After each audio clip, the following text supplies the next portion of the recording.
Welcome to episode 33 of Someone Who Isn't Me. My name is Daniel P. Carter, and my guest on this one is the titan of the world of comics, Grant Morrison. He's written and created for both DC and Marvel, working on legendary books like Batman and Superman and X-Men and Green Lantern and Wonder Woman and Animal Man and Doom Patrol and Swamp Thing and Fantastic Four and The Invisibles, among many others. His TV show Happy just concluded its second season on Netflix, and he's currently working on an adaptation of The Invisibles, which we discuss in the podcast.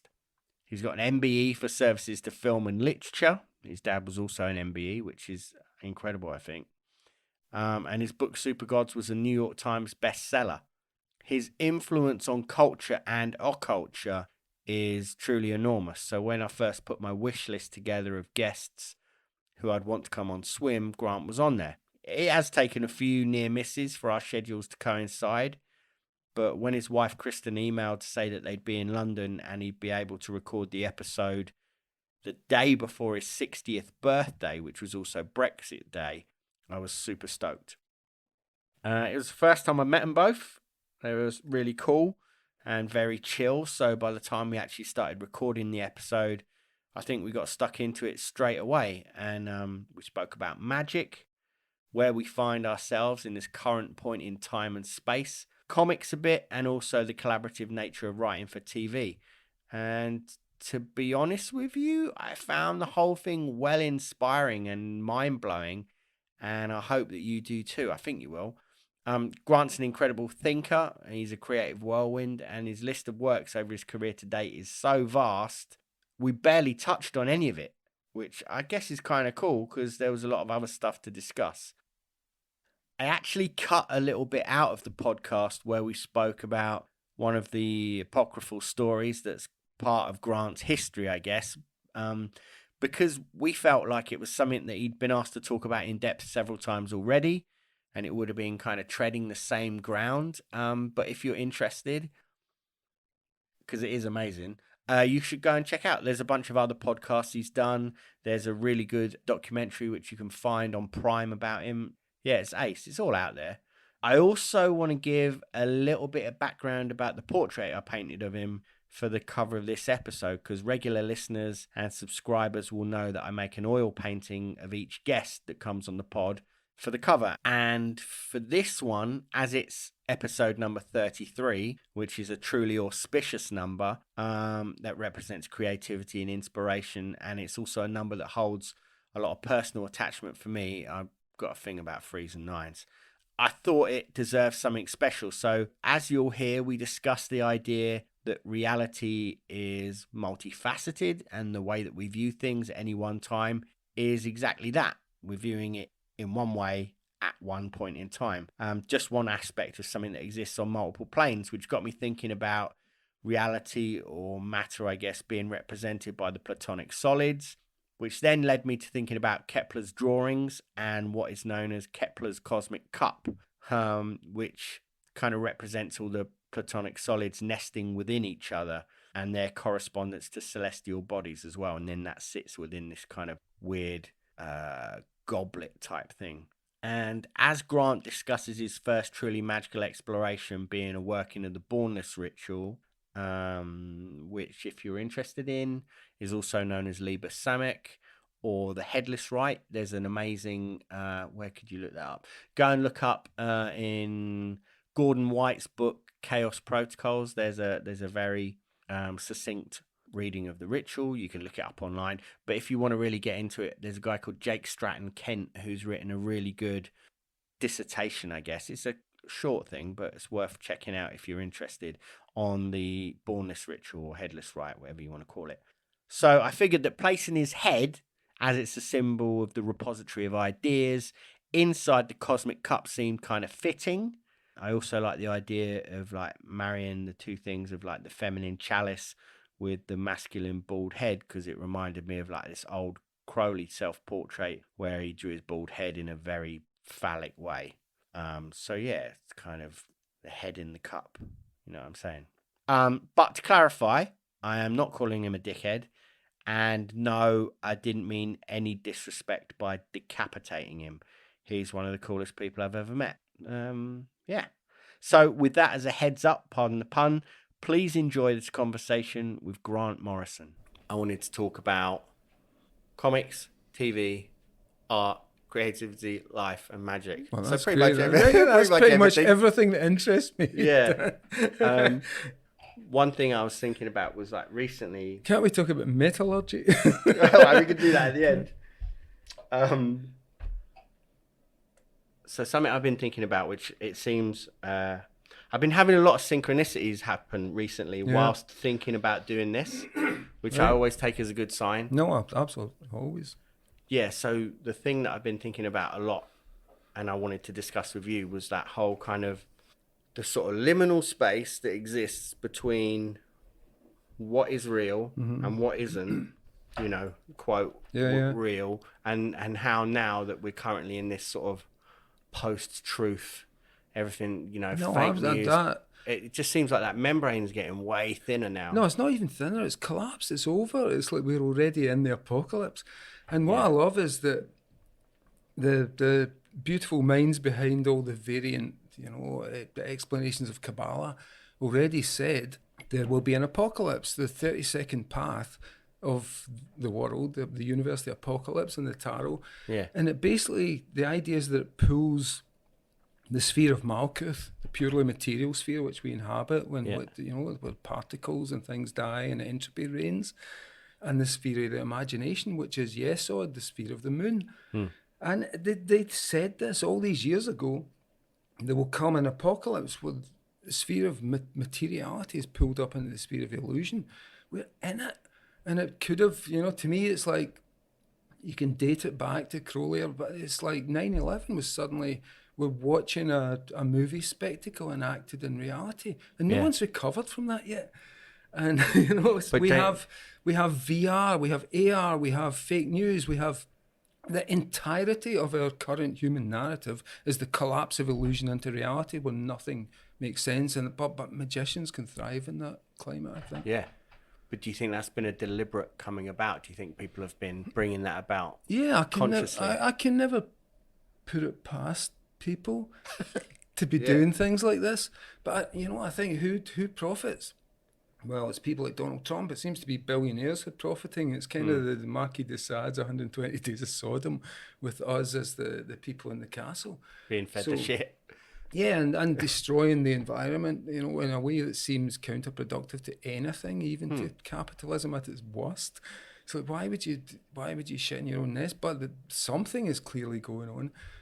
But it's the manipulation of reality from you know, Putin's government, from Vladislav Surkov, the guy who's advising Putin on these cognitive dissonance techniques. Yeah. And that Trump, everyone's full. You just tell a lie. You shat in the carpet. No, I didn't. No, I just watched you. No, you didn't. And that's where we are now. But that's the liminal space you're talking about. That's the tree of life. Malkuth has been drawn up into Yesod. Yeah. And I saw it even in, you know, like superhero movies. Let's explain Iron Man's powers for real as if it could be real. These things could never be real. These characters are not anywhere. You know, they have bare no relation to reality except as symbolic, images of our higher potential. But in those films, we saw them being concretized. And it's like, here's how it would work. Here's how Batman would work. And he'd end up with back pain. And it's, you know, the imaginary became real. The real became imaginary. Reality TV, nothing is real anymore. And I like being down this rabbit hole, but I can see how disorienting, and people are denying. They're in fucking denial. Yeah, I think. But it's happening. This is what the apocalypse looks like. This is where reality and fiction become the same thing. This is what it feels like. It's like everybody's having a separate one. Yeah. It's like everybody's having their own little. And it's all individual, and it's super polarized, like Manichaean religion, but it's not just God versus the devil, Ormazd versus Ahriman. It's no longer, it's just everyone versus everyone. It's every particle versus every other particle. Yeah. Which is an interesting, you know, I find the chaotic nature of it quite interesting. I'm going with the Kenneth Grant thing, where I think Horus is handing over to his sister Mat, the goddess of truth, and things are going to cool down a little bit soon. I hope so. It just seems like every day there's just like a new thing. Like even the other day when they announced like the Space Force thing. Did you see that? You must have seen The it. Star Like the Trek logo. thing. It's brilliant. It's But great. if Captain Just... Kirk would have kicked your ass, how dare you? This isn't the Federation. We don't stand for this. We have no money. We didn't rape the planet. Yeah, that's one of the things that got me thinking about this. I was already halfway down the path, and then it's like But its these little illusion things are becomes jumping reality. up. It's like there's no division anymore. I think we just don't recognise this is what the apocalypse looks like. You thought it would be nuclear, but no, it's this. Is it the realization that everything's... Reality and illusion are now one thing, and it's like it's only going to get even more intricate and complex and weird. How so? What do you think? Just more of it. More fake news, more like you can take anyone. I predicted this years ago. Like you can take, using computer technology, put Bertrand Russell's head on a porn star, and eventually that'll be the reality of it. That sounds good. Yeah, I mean, me too. I'm like, I can't wait. I thought Bertrand Russell and who was the other one? I thought it's like basically one of these fabulous 21st century philosophers who you could, we can do this now. The end of reality has begun, and we're in it. And I just don't think people are recognising or admitting to it yet. Who do you think is? The smart people. Artists. The artists are always, but I think they're still too concerned about the 90s, and I don't know. How so? Art is a commodity rather than art is self-expression of what it's like to be here now. And I might be wrong, and I cannot speak. I don't know. Don't know, but the young artists who are working there, I bet there's some of them who are totally fucking nailing it. Yeah, that might be because, from my perspective, like when I was at school, I hated school, but the two things that I really loved was music and art. Yeah, so you had teachers you liked. Those like me, it was English and art. Yeah, the rest of it was like kill, But I had good teachers in those disciplines. Yeah, mine were good too, but it was always like, but what are you going to do for a job? Because neither of those. And things... how did you answer that question? Yeah, exactly.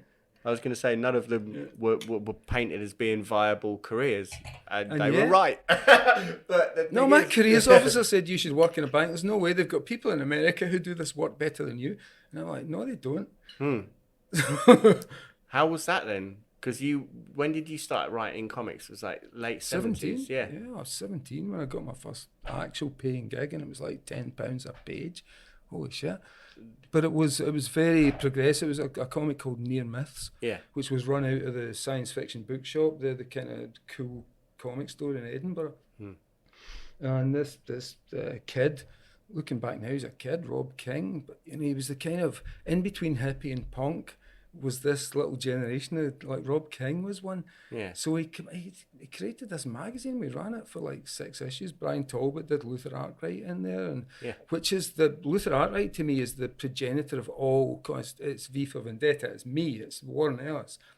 It's everyone. And Brian Talbot was doing that in 1977. Yeah. So I mean I come up with that, and being able to do that kind of expressive, stuff with the patronage of weird, in between hippie and punk guys who had the money was amazing. And at the same time, I was working in DC Thompson doing their space fiction commando stories and learning that kind of brutal, here's the basics of here's how you tell a story, son. You've no idea. It's 3 acts. But I loved that. I love being taught stuff, like martial arts. Yeah, because to learn that things, then that's when you get to the point where once you've learned that and you know that inside out, you can go part. Yeah. But it's sound advice always. It's like, here's a trick I can always go back to if you have to prove to people you know this stuff, Yeah, because for me, when I was told that, I looked at the two things. I think art seemed like the one that I might have I could do graphic design or I could do this. And music just always sat on the back burner. And then as it turned out, when you obsess about something enough, it will suddenly bloom in front of you. But that's the thing, isn't it? So you have to embrace that thing that you love. Yeah, and then for all the mistakes that you do, I think I ended up in the right place, and it seems to have worked for you as well. I know, but again, you'll see them as mistakes or as just an inevitable path through space-time. Yeah. Because it doesn't feel like mistakes. It feels like, isn't it great we sit with this backdrop talking about this kind of stuff? It's brilliant that things could bring us to this confluence of events, you know? Yeah. When did you know that it was the right way forward? But I don't know if it is. I'm just a product of my environment. You know? Yeah, but as a reaction to your environment, you've No, but my you've done environment all was right. great. Yeah, my Yeah. mother, my mum and dad were activists, and they didn't. My mother didn't have me till I was 30. My dad was 35, so they were already smart, but they were just poor working class people. They were activists against, nuclear proliferation. So I was taking on marches. My dad actually broke into bases and did all this stuff. So you can see a lot of that in my work and the invisibles and this obsession with underground places and conspiracies and the fact that, you know, the ruling elites have it all over us. Because my dad could, you know, he could see all these things. He could photograph the interior. We saw coffins stacked up with everyone's names on them. Wow. For the nuclear war, and pencil sharpeners, that was my thing. It's like pencil sharpeners. But now even I'm thinking, did I see that, or was it just my dad telling me? Yeah. But it's all in the work, I think. That's such a wild time, though. I remember sitting in, I've said this before, I swear it was like a chemistry class or a physics class, and being shown, like, you know, that classic film where it shows like the house and the trees of like from the blast. And it was like. But it was all that haunted in my dreams, and I know what haunted the dreams of an entire generation of people. Yeah. But it was very much there. But my parents were against it and fighting it, and they were not winning. You know, my dad was a hero. He's been a soldier in the war. But he was a radical working class activist. My mother was an intelligent woman who didn't get to college, who just became the wife of a radical working class activist. So they had all this thing going on that I grew up with, but I could see that they were failing to fight this monster. And for me, it was like I found a Superman comic. Superman's taking the bomb in his chest, the atom bomb's like, yeah, it tickles. Yeah. And imaginatively, that was the salvation. It was like, okay, beyond the bomb, the thing that my mother and father are so scared of, the A-bomb, the fucking end of the world, Superman just laughs at that. And the Hulk only begins his story when that occurs, you know, and suddenly it's all, and the mutants come from that. And the comics, honestly, imaginatively give me a space to escape that existential post-war horror. Great days. It just seems like they'll be back. Well, they are back, I think. I feel like all those nukes are still there. We've still got. I live where we live. It's beautiful. It's like Lord of the Rings, like the loch and the mountains.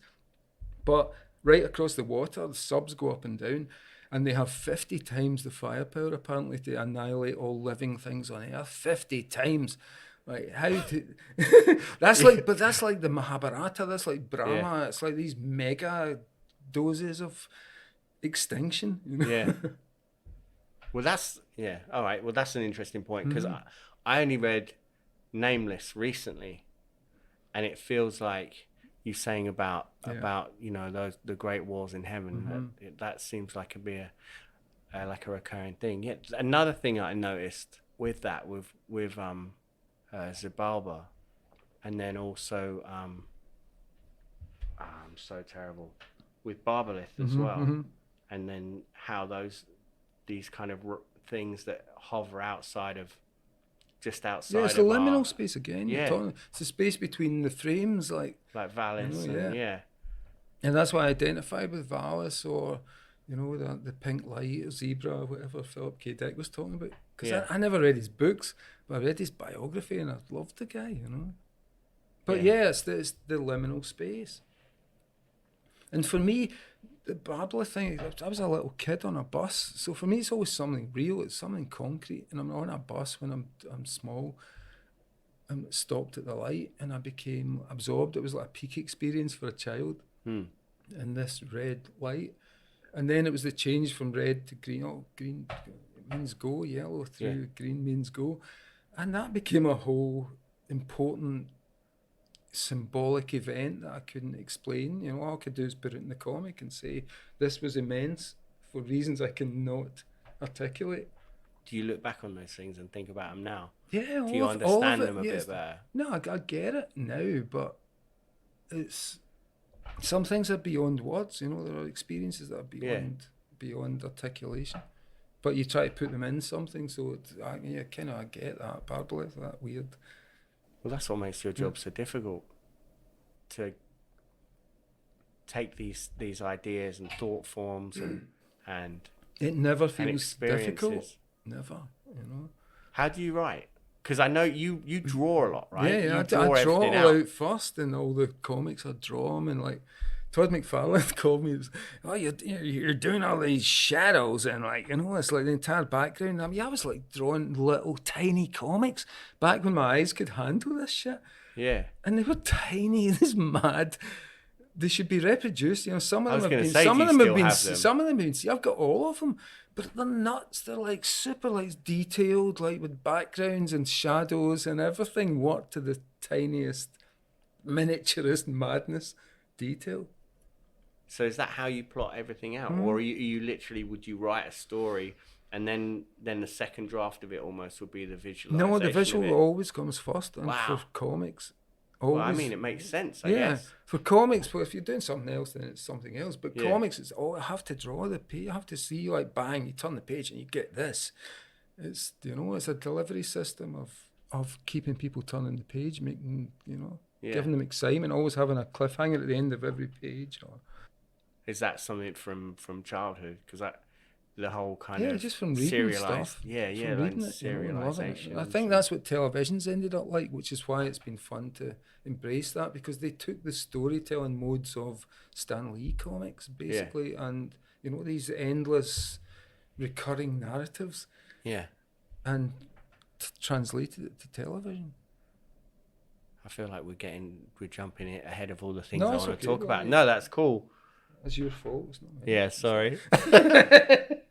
Yeah, I feel like I'm jumping around a bunch.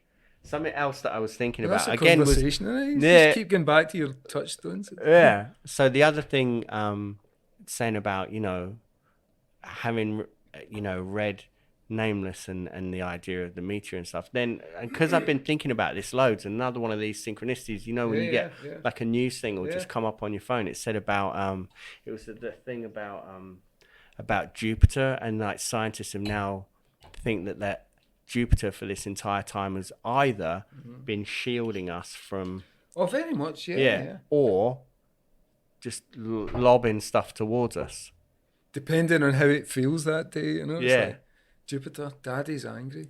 He's firing a 50-ton missile at us. But that's giving it intention. That's anthropomorphizing the whole concept. So I don't know. Do you not? No, I do. I think it's all multidimensional. Every aspect of it helps to understand the truth. Because then Jupiter is a thinking entity that sometimes thinks, "Fuck you, you haven't been paying enough attention." But Jupiter is also, it's like an astrological sign. It's a set of correspondences. Yeah. All of this is true. You know, it's also just a rocky planetoid with a gaseous atmosphere that has no intention.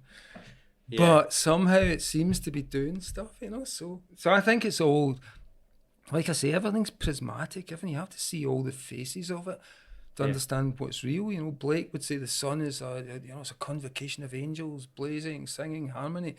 A scientist would see a stellar object with this mass and this, you know, a nuclear fusion. But all of those things are true. All of those versions, it can be all those things. All of the, you know, it is all of those things. No matter even ones you don't agree with. And I think to understand the actual immensity of the concept at the centre of that, you have to understand every single angle of what it might be, how it could be described, and that's also everything. Which is, you know, the prismatic view of things could drive you nuts, but I think you have to take advantage of all the potential perspectives. And I think, whereas before, scientism would always be that, no, we've reached the peak of where we're at, so let's take everything off that doesn't fit in with our worldview. Yeah. Now they're having to change all that, and if you are to then follow that down, you know, follow that thread down a rabbit hole, that you get to the point where you decide, consciousness is not something that is a result of matter and it is its own thing, then what's to say that those things aren't part of some universal consciousness? This sounds like I'm high. No, now you've done it. No, I think consciousness is absolutely, you can relate it all to matter. It's like consciousness is the sum total of the universe thinking about itself, and especially us. We don't have anyone. I mean, there might be fabulous aliens out there thinking higher level, but so far it's us and all the animals, and they've got ways of thinking about it we haven't even learned to talk about yet. But it's us thinking about it, and that's it.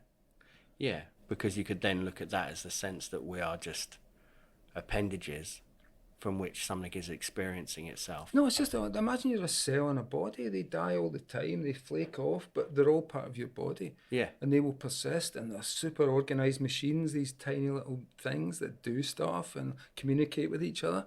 But they slough and die.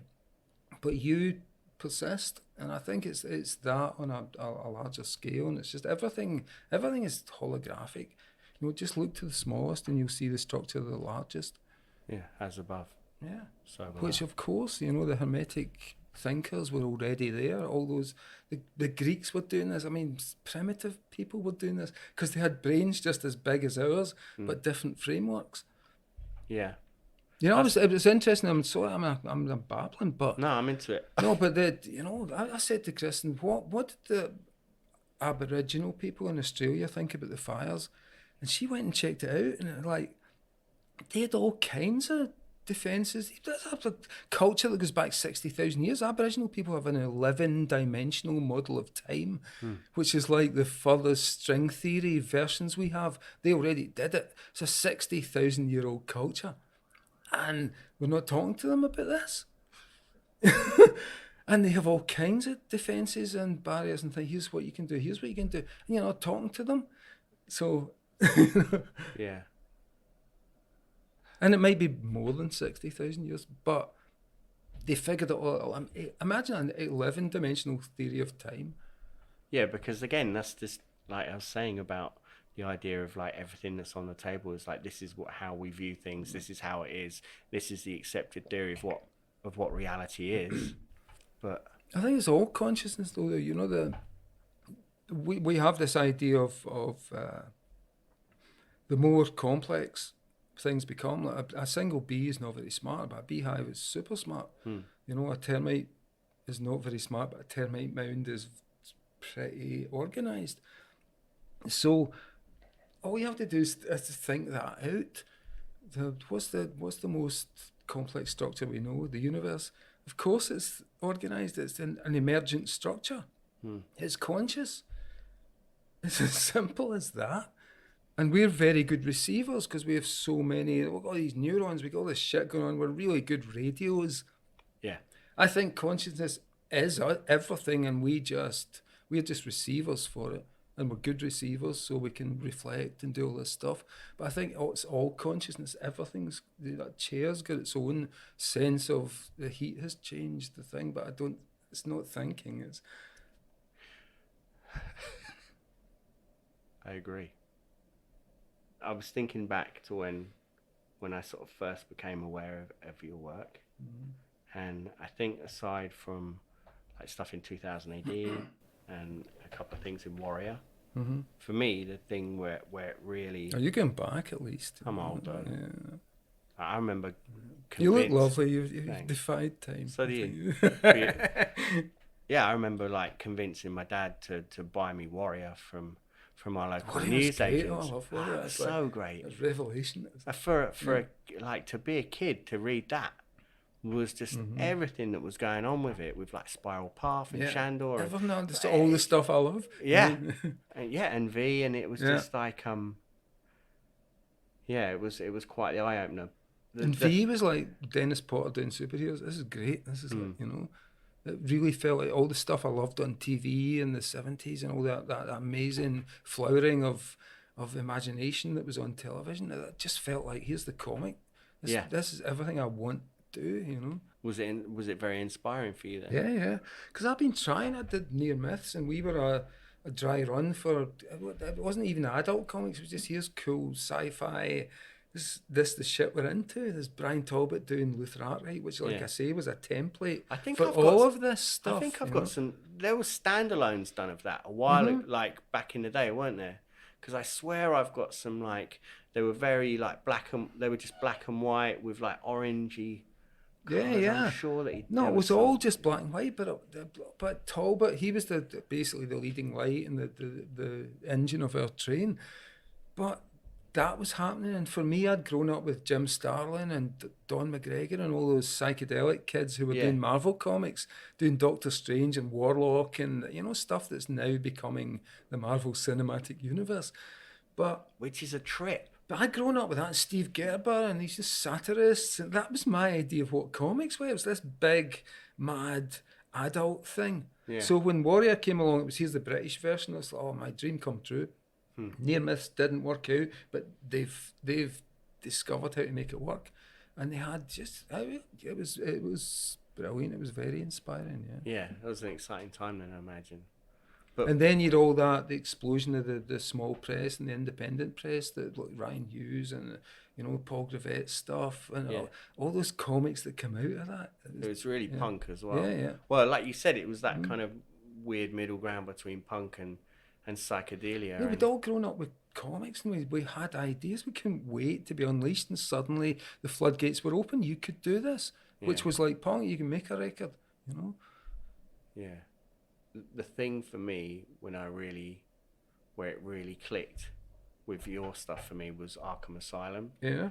I think, to be fair, Dave McKean's artwork had a lot to do with that, because as somebody that was an aspiring Dave it couldn't be without him. It's like, I think my script is kind of great, but I was imagining a Brian Boland. I thought it'd be super like grungy, every piece of dirt.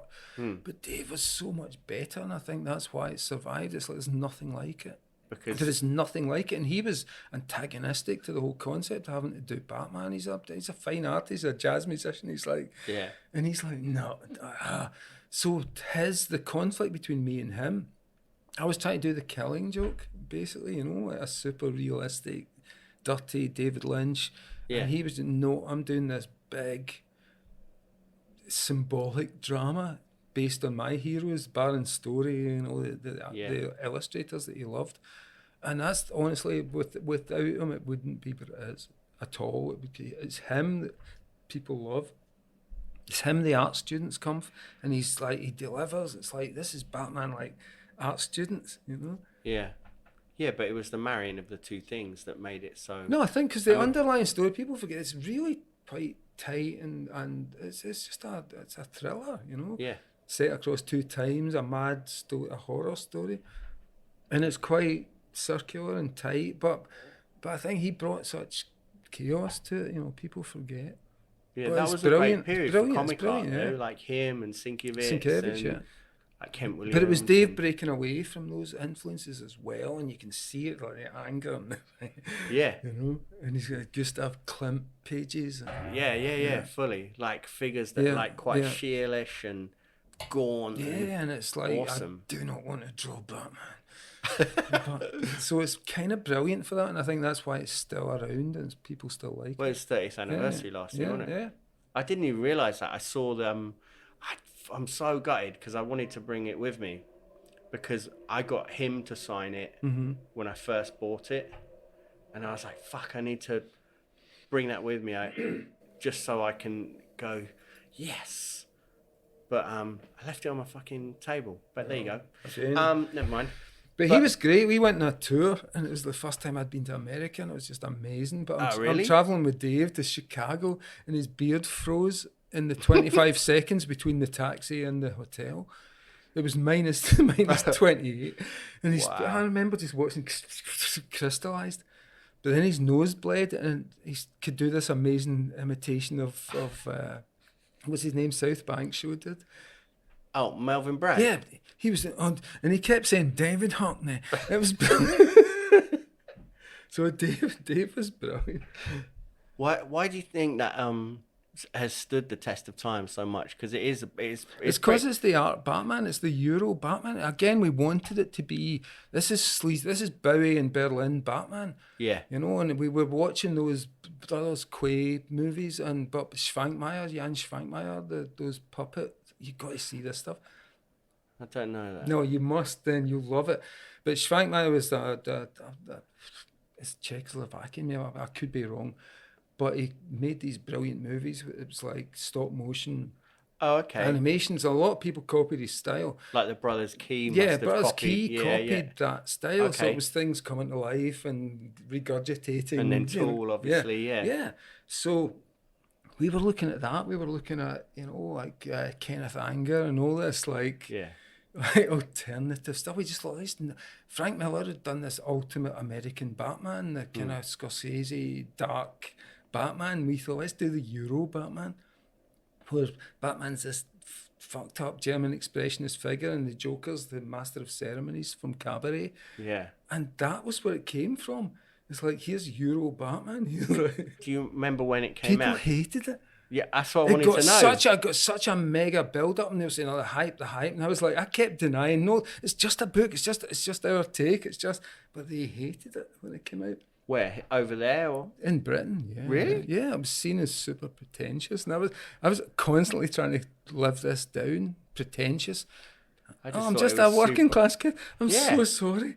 I didn't go to university. It just feels really artful to me. Well, I honestly, I think it's great. And it's survived, but it is this. It's goth. It's like really. Yeah. It's just a thing. It's like if you're an art student, you're gonna love this version of Batman. Yeah. Yeah, that's probably why it resonated for me. And like you said, because I think at that point that was when I'd first. I don't know, when was it? 89. 89. So I would have been. Yeah. So I was 2 years old. Yeah, and you loved Batman. I was like, I would have been like 17, and it was by that point, I think I'd already started I'd been quite far down the whole sort of like. Were you reading the British stuff, or were you reading all that stuff? A bit. Yeah, and I'd already started to get into magic a bit as well, and had a few. But what got you into that? What magic? Yeah. Where did that come from? I don't know. I guess just because. I don't know, actually. I guess it's because of the sort of things I was into. I was into a lot of art, but my mum was it was a running joke that she was really witchy, but she would always deny it. But then if somebody got a wart in the family, she'd be like, "Let me go and get a bit of bacon. We'll rub that on there, and then we'll go and bury it in the garden." I was like, "What are you talking about?" But so it was like weird, almost like folk magic things going on. But I know, but don't you think every family has that? So what drew you to something? I don't know. It's not folk magic you're talking about. It's slightly, it's a different kind of. But you feel it, don't you? I think we all do. My mum was super witchy. She was into magic. She read tea leaves. But I was a skeptic. I've never seen a ghost. You all talk about this shit. I don't fucking believe any of this. So what changed it? I did a Crowley ritual, and I thought, this is bullshit. Which one? It was the Bornless. Okay, headless. Yes, Lever Samek. No, so I didn't even know. How old were you when you did that? 19. Oh, okay. So I'm and I didn't take drugs. I didn't drink. I didn't take even coffee. Nothing passed my lips. I was like a straight edge, like a little, minister. Yeah. In my mod, thing.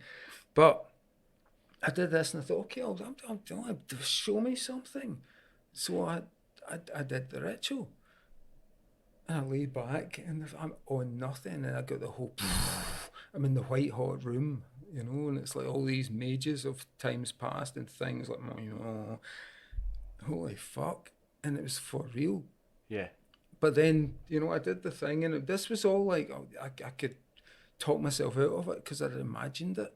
Yeah. And it was here, and it was a spiral. It was the entire universe flushing down the plug hole, which has been a repeated motif. Yeah. But then at night, I woke up in the middle of the night, and there's this pressurized space above me, like collapsing. All the perspectives and the visual field was descending into this hole, and there was just this thing like siphoning into my brain. But then the lion appears, and it's like, I am neither north nor south. I am, I forget. So Yeah. for me, it was like, okay, this is actually, I just did something that changed my consciousness considerably, that didn't involve drugs, that didn't involve anything other than he said this would happen if I did this, and he was right. So that changed everything, and I just began to explore. Yeah.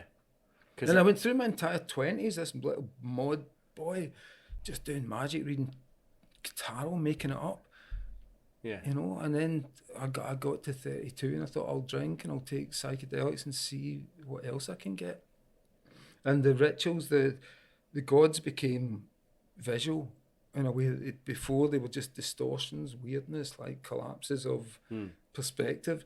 And then you're tripping, it's like, oh, right, that's what you look like. Yeah. So it was that was fascinating, but it was all done in the service of what? I do not fucking believe this. You're talking shit. Has that ever smacked you on the arse thinking like that? Always, but I don't care. It's like, it's always no. It's a story. I've had demons and like the monsters, the scorpions, and I'm like, you do know I'm just going to put this in a story and make money out of you. But then that's essentially maybe why it's happening. No, but it's like, okay, we stung you. It's like, you're good. That's a story too. But these things want to live in whatever manner you can provide. And I let them live. I said, like, you can be my story. I almost died in 1996. I had this Staph aureus infection, and I was doing it in the Invisibles. And I just said to the infection, if you let me live, I'll make you the major villain in this story. Yeah. And you will be this infectious viral horror that's, taking over reality. And they're like, okay. Yeah. Yeah. That's something I find really interesting, the way you've put yourself in a lot of your work.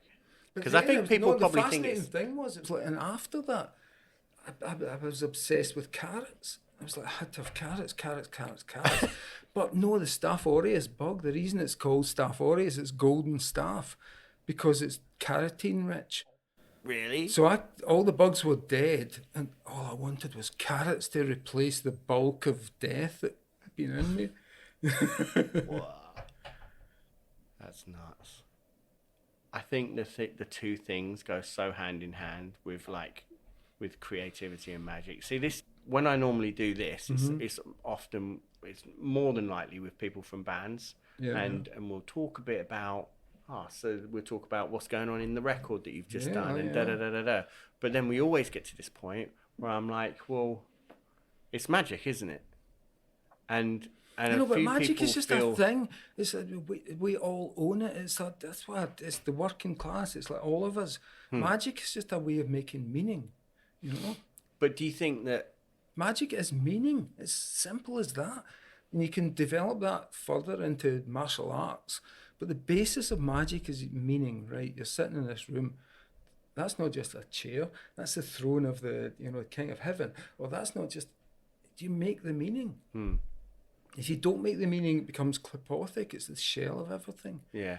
And meaning is that's all it is. How much meaning can you apply to that building over there? Oh, it's a Masonic temple that's dedicated to the destruction of the planet Earth by drawing down, fire from heaven and uniting with the oil underneath us and like destroying the planet because oil wants a desert.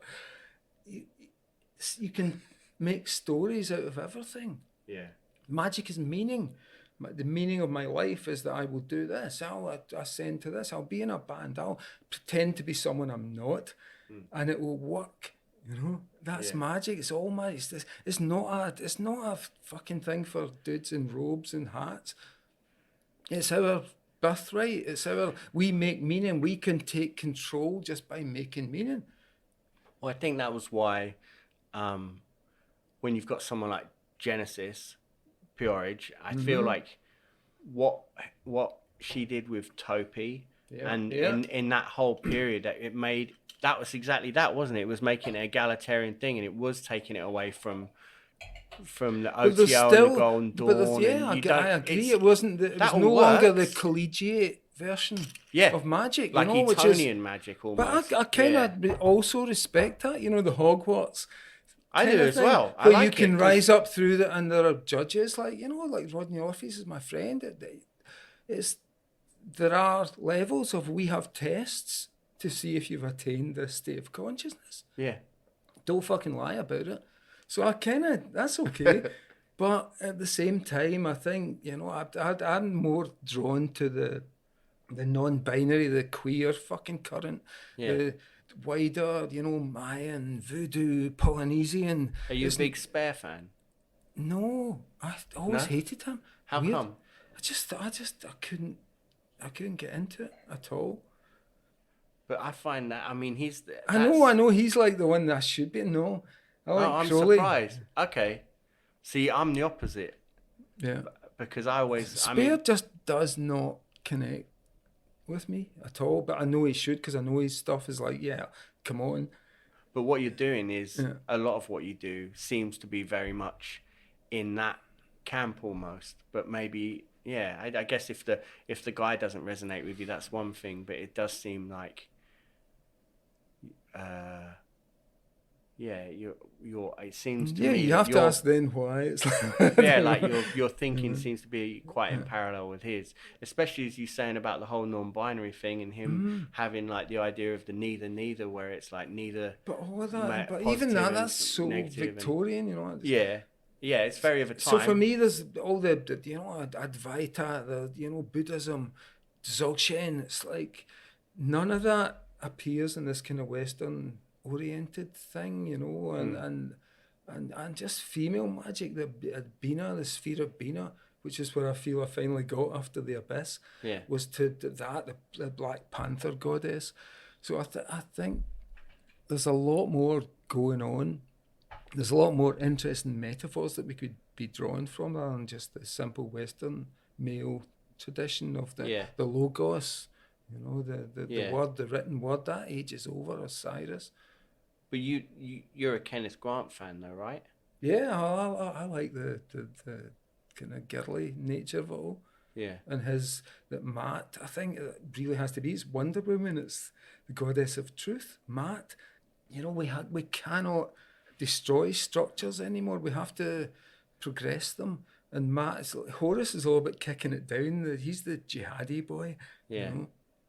That version of Horus, the Lord of Flame and Force and Fire. Well, I'd like you. You could see that when it's very destructive. That when again, it's like it's the destruction of the towers. It's like the breakdown of reality. That's Horus. It's like, but I think I love Kenneth Grant because it's the Aeon of Maat is happening simultaneously, and she comes up. And we're seeing it, the Me Too movement, the queer fringes coming in and talking and getting angry and I think that's that. That's what my Wonder Woman book's been about. That's what Brave New World's about. It's this, let the girls do it. I'm happy to have you do your thing. I'm sure it will fuck up eventually, but that's definitely the vibe of Nameless, I think, as well, isn't it? Mm-hmm. Yeah. The handover, just Horus, stop kicking things down. We can develop it. We can take what you got and make it more beautiful. Yeah. We'll plant flowers in the top of your towers. We'll Yeah. I wanted to talk about TV, especially because when I started watching Happy, I hadn't made the connection that it was you. I don't think. All right, I think I just was on Netflix and was like, oh, this looks cool, and then like the penny dropped really quick. Obviously, when my name appeared. Yeah, but yeah, I've really enjoyed it. It's been one of the few TV series in both seasons of it have been amazing. And I think that it's all the actors are great, and he's brilliant. He's amazing. Yeah. How was that moving into that? Just great. I mean, I had the best experience. I know people hate this thing, but everyone was brilliant on that show, and I was in the room with them, and we're talking all the stuff out and creating the what the show became. So no, it was brilliant. I loved it. Yeah. I loved the collaborative thing, because usually I sit on my own, struggling with, I'm on page 10. Shit, there's 22 pages of this. But you're in a room and you just throw it over to this fabulous, young woman who's a Caltech scientist. And it was like, boom. And you were very open to that then, the collaboration? No, it's brilliant. I want to learn. It was like the dojo. It was like, wow, these are people who are like solving narrative problems, and they've got different methods from me, so I can learn. It's like, you know, the crane method. Yeah. Like, Absorbing it all. yeah. But did that throw like the main, like you had everything mapped out where you were going with it as it goes? No. You have it mapped out, and then you start talking, and everyone's got ideas. Apart. So it becomes like, let's make it better. Let's do this. Let's like push this element of it, and that's great. But I think you have to have it mapped out. You have to know what you're doing, and then people will make it better, hopefully. I kind of want to talk about a lot of that, but I'm also conscious that we're nearly 50 minutes. Done it. Yeah. So now you're in that world, and I think that there's a bunch of really great comic book, I guess, adaptations, I mean that those universes now coming across into I was going to say new medium, but it's not a new medium, is it? You sure? Okay, you could have said, I don't mind. Kill him. Yeah. Just stop talking, it says. Thank you. Yeah, so with stuff like Umbrella Academy, which I thought he's done amazing with. The Boys, which I thought was... It's good. I thought it was ace. And I just loved that it actually went there, and Preacher I really enjoyed as well. It feels like now, whereas that stuff before, it felt very... it felt like people's perceptions of what comics were that weren't involved in comics. Do you know what I mean? It always was like very tongue-in-cheek and a bit naff. In television now, there's so many shows. There's like 500 shows and all these streaming services. Yeah. And it feels more like Vertigo. And in the 90s, it was this sense that you can do anything. They were really open to individual voices, because things have to stand out. They have to be shocking or provocative or whatever. Yeah. So suddenly you find yourself like, this is like 1993 when I was doing The Invisibles and Sebastian O. It's like Vertigo. It's that awesome feeling. You know? Yeah, because I feel like... And how much of that eventually gets there, but I think we've done it. It's, you know, the Happy is really like the comic book, and then it's a whole new take on the comic book in season 2. And it just seemed like when the X-Files was really pushing that whole thing, and it became like a real focus within society for people, because, you know, again, it was like you said, there weren't the streaming services, and it felt like that was the thing that was kind of pushing forward a bit and exploring new ideas and bringing magic and the occult and the esoteric. It's like we're fighting each other to be expressed, you know. Yeah, it's awesome. Yeah. So that so the weirdest visions, the most individual visions, can now actually make it to the screen and be seen by people. Yeah. In a way that comics aren't anymore. You know, they're a niche. It's like poetry in the 18th century. But people are ready for it now as well, I think. Was before you couldn't have done. And all those techniques were from comics, the long form storytelling, the, you know, arcs and seasons, and like you can keep these characters running and coming back, and soap opera. It's all Stan Lee. Yeah. Yeah, but then he was taking that from Flash Gordon and the early Tarzan and stuff, I guess. So it's this thing that kind of feeds in on itself and then out and then back in. But so this is something I wanted to talk about, because I know that you've previously said that you were speaking to the BBC a long time ago about The Invisibles, right? Yeah, way back. When was that? Like quite soon 1998, 9. And what happened with that? I wrote 2 scripts, got paid, nothing happened. Yeah. Do you look back now and think that was probably a blessing? Yeah. There's a new version coming, so. Yeah. When? I know that you've been working on it, because I saw that you. It's like fucking killer. It's destroyer. Yeah. You know? Yeah. But that's it. Can I say? Say what? You say it. You say it. Look, you can have Kristen hovering over him. Well, you're far into it, right? Yeah. Is it? No, I'm so excited. It's like it's everything that it was in the 90s. This is it for now. Yeah. And how far into it are you? Oh, I'm really curious now. Like you've. Oh, it's like. Is it a full adaptation or is it? No, but it's like a whole new thing. Okay. In this world now, what we've been talking about, that is that. Amazing. Then it's not Jack Frost or Dane. It's like Ragged Robin. Okay. But it's her young self, and she meets herself. Like she has to bring herself up, and she hates her. They hate each other. It's like, imagine meeting your 16-year-old self. Yeah. Well, that's the thing, isn't it? It's one of those things where, like, I think at the age I'm at now, I always say, if I could go back and tell 15-year-old me, that's a lovely idea. He would be going, no, fuck you. Yeah, he'd be like, fuck you, you're fucking weird. Yeah, exactly. Yeah. Oh, that's awesome. That's really exciting. But that's only, I'm very excited about it. It's great. It's been the passion that it was then, but for now, and it's like totally different. And yeah. Absolutely absorbing the stuff I've been reading, the way the world works is diseased. Yeah. These awful old men that are running things. Yeah. Yeah. It's weird. It's just that as soon as you start to think about that stuff, it can be so crushing. Like I talked to my son about it. He's 21. and he's... Well, he's growing up then, so what's his take on it? He's like, we're fucked. Yeah. And I'm like, well, that's what I said when I was your age. No, it's worse because we keep telling kids this myth. It's all over. You're doomed. You're fucked.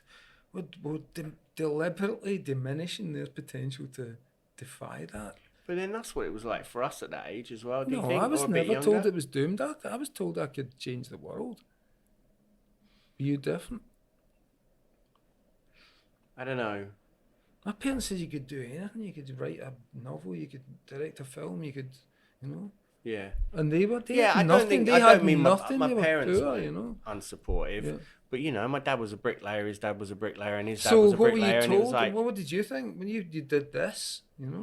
I don't know. I just remember that for me there was a moment where, so we had a coal fire where we lived, and I would go out. This sound makes it sound like that, like the 1850s. It's like Monty Python. Yeah, exactly. The Yorkshireman. Yeah. I lived in a cardboard box. I don't want It was 2 inches by 2 inches square. luxury. Luxury. Well, I'm very wary that it's going to descend into that. But I remember thinking that my dad finally was taking my art seriously and my music seriously when I went out to chop.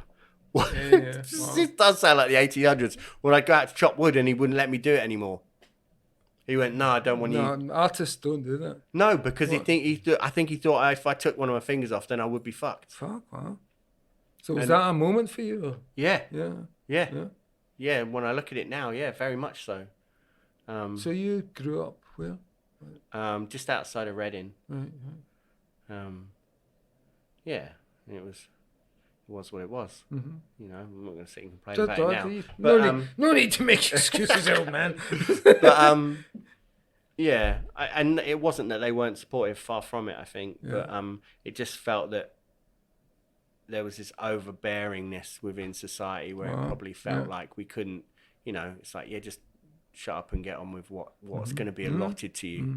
So yeah, I talk to him now, and I feel like now I'm way more. I don't know whether I'm actually more optimistic because of my outlook on everything, or if I'm just trying to paint an optimistic picture because I don't want my kids to be miserable. I'm just being optimistic to be evil because there's no, you're not allowed to be. It's like it's impossible. But just for that reason. Yeah. But I love Greta Thunberg. I'm like totally. I hate the way people hate that young woman. Yeah. Shocking. Yeah, I think it's amazing. And I think the way, I don't care what's going on with her social media account, whether it's like a bunch of people doing it, but fuck me, she's like, every time that guy said something about her, she's just changed a little thing and everybody turns around and laughs at him, and it's amazing. Imagine she was a robot.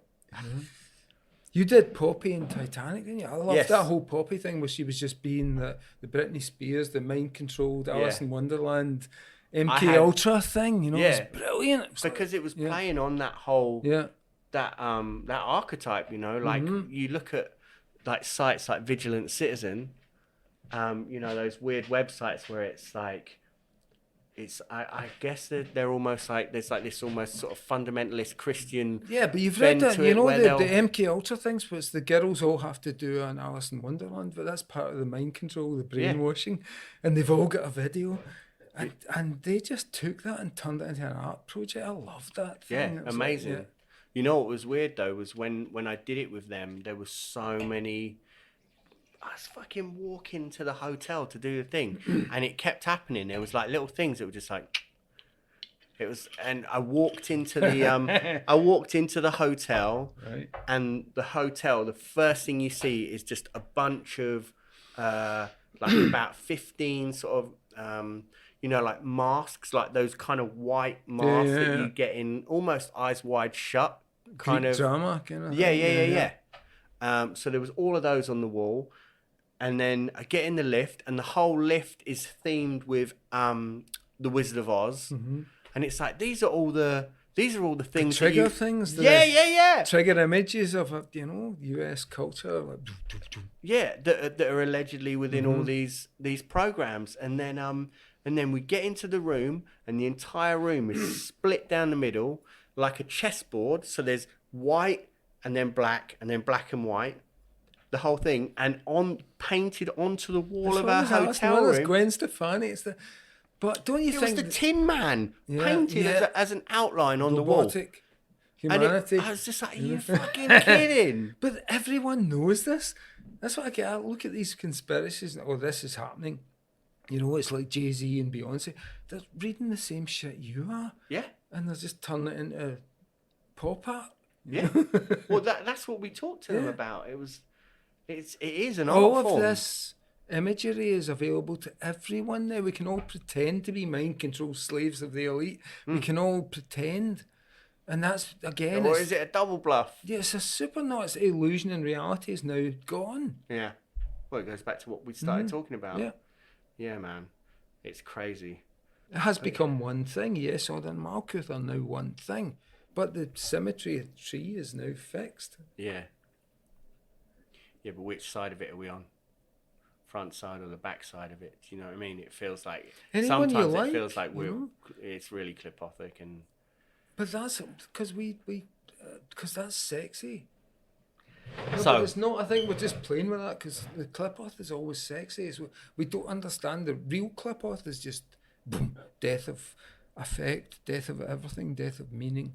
Yeah. Weird. The clip-off you're talking about is just sexy, dirty, obverse of civilization. That's not the clip. The clip-off is all.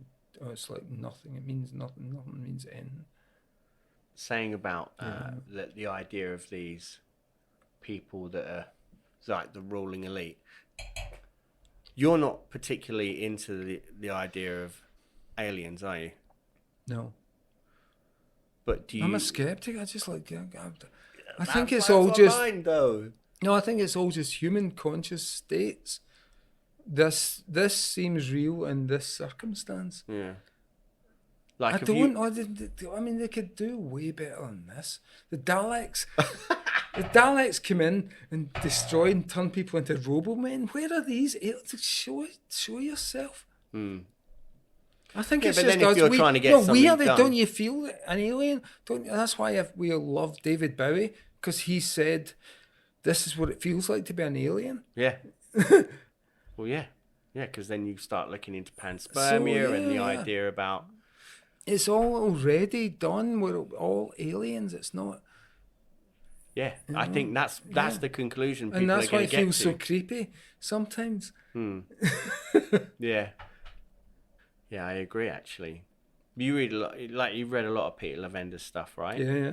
So, I was reading some of his fairly recently from one of the books he's been doing with Tom DeLonge, and the idea about, you know, like about panspermia and like about it being directed, and then he went off on the whole thing about the idea of DNA and RNA being far too complex to have just been something, you know, the whole idea about... But you know that's a non-scientist.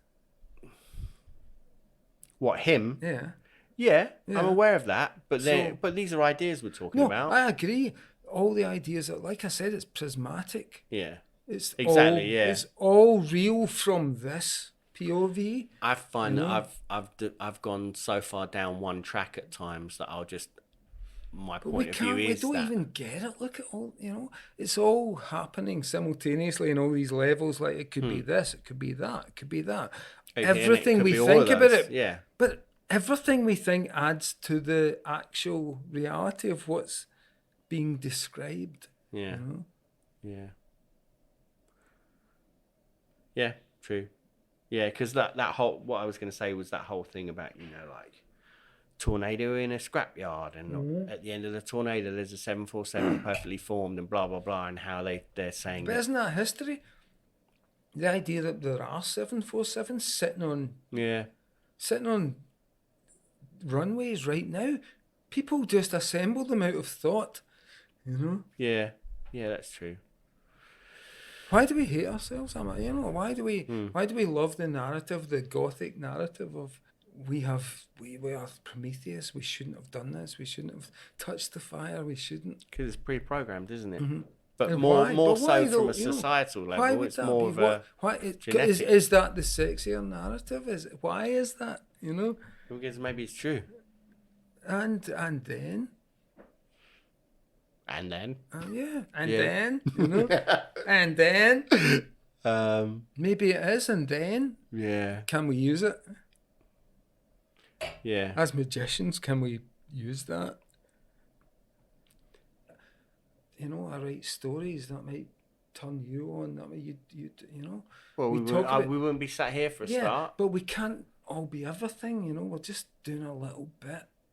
Yeah. And that'll make somebody break into, if my animal man makes somebody save a little rabbit, cool. But that's not, I'm not responsible. I'm just part of the network that says. Do you not think, though? Do you not think you're responsible?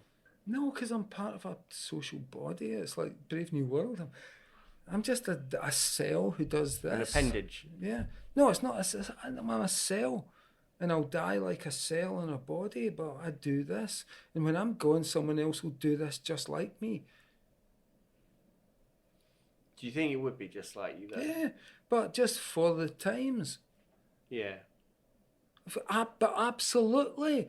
All the stuff we love, all those, they remember that. They remember those movies or those play for today, Yeah. They'll just be us for that time. Yeah, I guess so.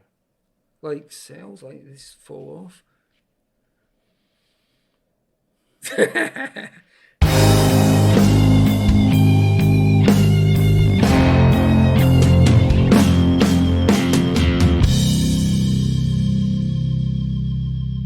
Thank you for listening to episode number 33 of Someone Who Isn't Me. Thank you to Grant for doing it, especially as it was the day before your birthday. Thank you to Kristen for being so generous and helpful with everything, because I have punished her a bunch on email and she's been super cool the whole time. Thank you to Julie for actually introducing us all in the first place. If you want to find out all things Grant, you can go to his website, which is grantmorrison.com, or on his Insta, which is grant.morrison. I can also be found on IG at Daniel P. Carter. You can leave a nice review of the pod on iTunes really easily, and it would be nice and be doing something good. And if Grant's kind of wet your whistle, remember you can check out previous episodes of the podcast with people such as Poppy, as Grant and I discussed during this one. Jazz Coleman, Laura Jane Grace, Marilyn Manson, Alan Moore, etc., etc., etc. Prints can be found on the Death Wish web store. I'm kind of tempted to make prints of this portrait from this episode because I'm pretty stoked how it came out, actually. Let me know on IG if you'd be interested. And I